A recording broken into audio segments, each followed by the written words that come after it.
और यूट्यूबर एल्विश यादव से जुड़ी बड़ी खबर आपको बता दें, 14 दिन की हिरासत में भेज दिया गया है एल्विश यूट्यूबर को। यूट्यूबर एल्विश यादव को दरअसल आज ही उसे गिरफ्तार किया गया और जब कोर्ट में पेश किया गया उसके बाद 14 दिन के लिए उसे जेल भेज दिया गया है। नोएडा के सेक्टर 20 थाने में उसके खिलाफ मामला दर्ज कराया गया था और सांपों के जहर की तस्करी का आरोप एल्विश यादव पर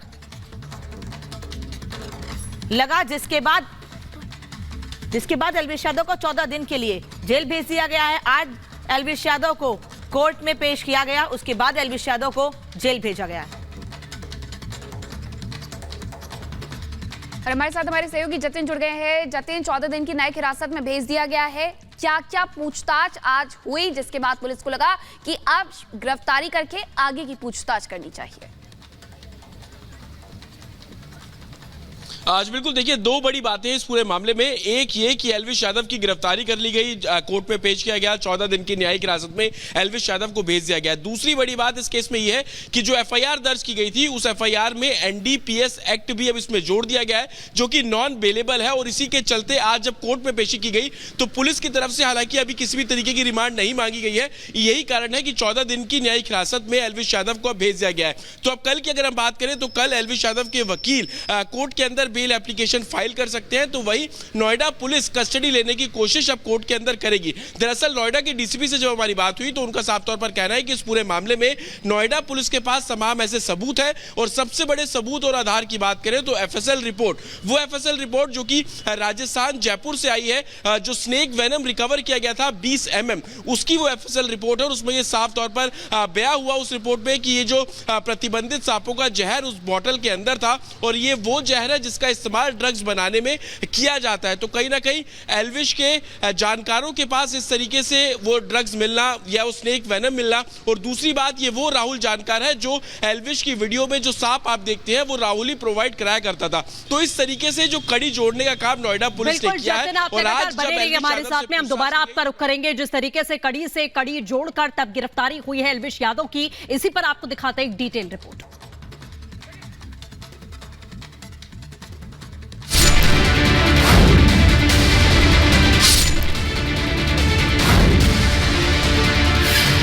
जहर का जाल, एल्विश यादव गिरफ्तार। विश वाली पार्टी अब जेल की बारी।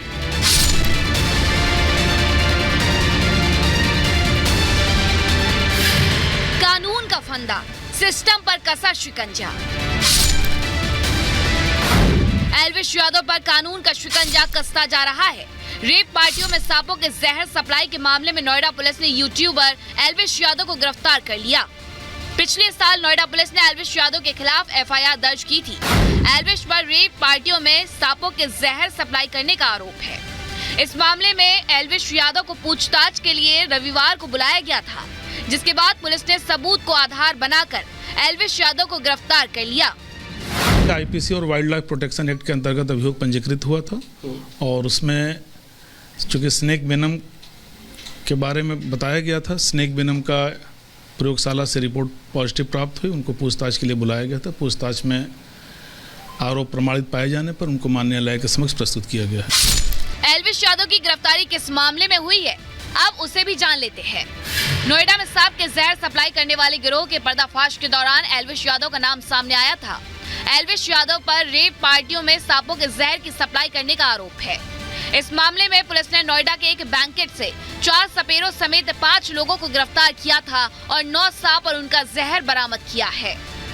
आरोप है कि एल्विश यादव रेप पार्टी के लिए सांपों के जहर का इंतजाम करता था और सांपों का इस्तेमाल अपने वीडियो शूट के लिए भी करता था। विदेशी लड़कियां और सांपों के साथ एल्विश के कई वीडियो यूट्यूब पर मौजूद हैं। मेनका गांधी के एनजीओ PAFA की टीम ने स्टिंग ऑपरेशन कर इसका खुलासा किया था। रेप पार्टी और सांप के जहर की तस्करी मामले के आरोप में घिरे एल्विश यादव को नोएडा पुलिस ने गिरफ्तार कर लिया।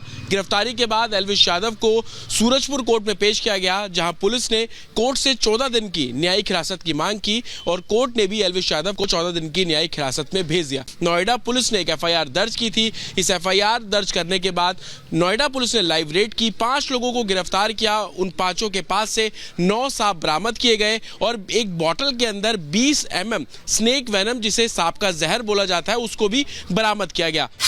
अब कौन है एल्विश यादव, उसे भी जान लेते हैं। बिग बॉस OTT जीतने के बाद एल्विश यादव सुर्खियों में आए थे। बिग बॉस OTT 2 के विजेता रहे हैं एल्विश यादव। YouTube पर एल्विश यादव के लाखों फॉलोअर्स हैं। एल्विश अपनी लाइफस्टाइल के अलावा महंगी कारों के शौक के लिए भी जाने जाते हैं। उनके कार कलेक्शन में करोड़ों रुपए की कारें मौजूद है। एल्विश यादव फिलहाल नोएडा पुलिस की कस्टडी में है, जहां से कोर्ट में पेश किया गया और 14 दिन की रिमांड पर भेज दिया गया है। अब सांपों के जहर से जुड़े मामले में एल्विश यादव से पूछताछ की जाएगी और ये जानना चाहेगी पुलिस कि एल्विश के तार कहां तक जुड़े हैं। इस मामले में कुछ और लोग भी पुलिस की रडार पर है, उन लोगों से भी पुलिस सवाल जवाब कर सकती है। आखिरकार एल्विश यादव को नोएडा पुलिस ने फिर से सम्मन किया। एल्विश यादव नोएडा पहुंचा है। सेक्टर 135 में DCP ACP स्तर के अधिकारी एल्विश यादव से पूछताछ शुरू करते हैं। नोएडा पुलिस का साफ तौर पर कहना है कि जो भी इन्वेस्टिगेशन अभी तक हुई उसमें तमाम ऐसे सबूत मिले और उन सबूतों में एल्विश यादव भागीदारी भी शामिल हुई। एल्विश यादव ने कुछ बातों पर कन्फेशन भी किया, जिसके बाद नोएडा पुलिस ने एल्विश यादव को गिरफ्तार कर लिया। Bureau report, Republic Bharat. Elvish Yadav को कोर्ट के द्वारा 14 दिन की न्यायिक हिरासत में भेज दिया गया है। इस सब पर DCP नोएडा विद्यासागर मिश्र का क्या कुछ कहना है, सुनिए। सर, एल्विश यादव को गिरफ्तार कर लिया गया है, क्या सेक्शंस हैं और अब आगे कार्रवाई किस ओर जानी है? ये देखिए, IPC और वाइल्ड लाइफ प्रोटेक्शन एक्ट के अंतर्गत अभियोग पंजीकृत हुआ था और उसमें चूँकि स्नेक वेनम के बारे में बताया गया था, स्नेक वेनम का प्रयोगशाला से रिपोर्ट पॉजिटिव प्राप्त हुई, उनको पूछताछ के लिए बुलाया गया था। पूछताछ में आरोप प्रमाणित पाए जाने पर उनको न्यायालय के समक्ष प्रस्तुत किया गया है। आज जब पूछताछ हो रही थी सर, तो क्या उसने एल्विश ने कुछ कन्फेस किया, कुछ बताया कि वो कहाँ से, कुछ और लोगों के नाम भी सामने आ रहे हैं? ये विवेचना का विषय है, इस संबंध में विवेचना प्रचलित है। अभी जो FSL की रिपोर्ट आई है सर, आपने क्योंकि स्नेक वेनम जो 20 mm रिकवर हुआ था वो आपने जयपुर भेजा था, उस रिपोर्ट में क्या कुछ निकला? क्या वाकई प्रतिबंधित सांपों का जहर था वो रिपोर्ट पॉजिटिव आई थी जी। अब आप कितने दिन की कस्टडी मांग रहे हैं और क्या कुछ और लोग भी हैं इसमें? हमारे द्वारा माननीय न्यायालय के समक्ष प्रस्तुत किया जा रहा है। एल्विश क्या सर कुछ गुमराह भी कर रहा है कि उसने ऐसा कुछ नहीं किया? क्या इस तरीके की बातें वो कर रहा है? अब इस संबंध में विवेचना प्रचलित है और पूछताछ की गई है। तो बात करेंगे पेपर लीक की। पेपर लीक पर यूपी पुलिस ने सख्त रवैया अपनाया है। पेपर लीक करने वालों पर एक्शन लेंगे, DGP की ओर से साफ कहा गया है और आरोपियों के खिलाफ में अभियान भी चलाया जाएगा। एक एक करके आरोपी की पहचान यहां पर की जा रही है। यूपी DGP की तरफ से ये तमाम बड़े बयान यहां पर दिए गए हैं पेपर लीक मामले को लेकर। सुनिए। भर्ती परीक्षाओं में जो गड़बड़ियां पिछले दिन हुई हैं, उनके चलते बड़ा आंदोलन देखने को मिला। क्या कुछ चूक सर दिखाई दी और क्या कुछ एक्शन आप लोगों ने उठाया? भर्ती परीक्षा में कई गिरफ्तारियां भी हुई हैं, जितनी गड़बड़ियां दिखी उनमें क्या कुछ एक्शन हुआ सर, बताते। जैसे ही भर्ती में गड़बड़ी की शिकायत हुई, शासन के द्वारा पूरे प्रक्रिया को रद्द किया गया और शासन ने निर्देश दिए कि 6 महीने के अंदर पुनः ये परीक्षाएं कराई जाए तथा STF को ये पूरे प्रकरण की जांच दी गई कि इसके पीछे जो भी लोग हों उसका पर्दाफाश किया जाए और हम लोगों ने सही अभियुक्त जिन्होंने कि पर्चा आउट किया था उसकी गिरफ्तारी भी कर ली है। इस संबंध में कल प्रेस को भी हम लोगों ने अवगत कराया है और इसमें आगे आने वाले सभी कड़ी जहाँ जहाँ ये क्वेश्चन पत्र गए हैं, प्रश्न पत्र लीक हो के, उन सबके विरुद्ध कार्रवाई करेंगे और इन पे हम गैंगस्टर एक्ट के तहत भी कार्रवाई अमल में लाएंगे।